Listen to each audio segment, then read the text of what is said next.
আজ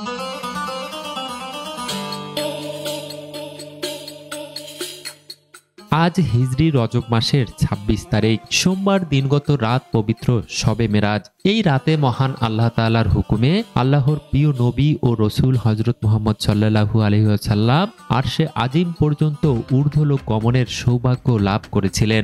এ সময় তিনি মহান আল্লাহ রব্বুল আলামিনের দিদার লাভ করেন এবং আল্লাহর কাছ থেকে ৫ ওয়াক্ত নামাজের বিধান নিয়ে একই রাতে আবার দুনিয়াতে ফিরে আসেন।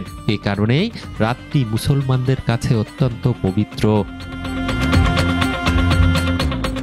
মুসলমানরা এই মহিমান্বিত রাতটি আল্লাহর সন্তুষ্টি অর্জনের জন্য পবিত্র কোরআন তিলাওয়াত, নফল নামাজ আদায়, জিকির আজকার, দোয়া দরুদ ও ইবাদত বন্দগির মাধ্যমে পালন করবেন।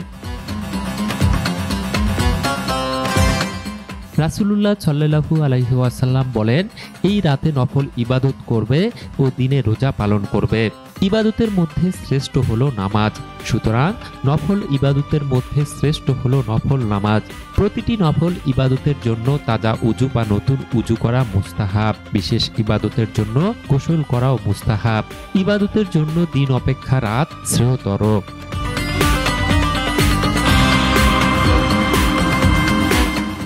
হযরত আলী রাদিয়াল্লাহু তাআলা আনহু থেকে বর্ণিত, নবী করিম সাল্লাল্লাহু আলাইহি ওয়াসাল্লাম বলেছেন, এই রাত যখন আসে তখন তোমরা এই রাতটি ইবাদত বন্দেগীতে কাটাও এবং দিনের বেলায় রোজা রাখো।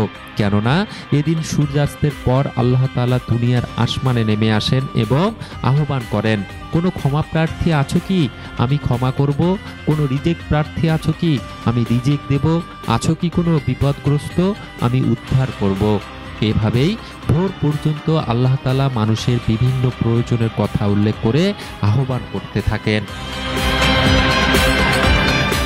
জুলফিকার জুয়েল, ৫২ আলো, নিউজ ডেস্ক।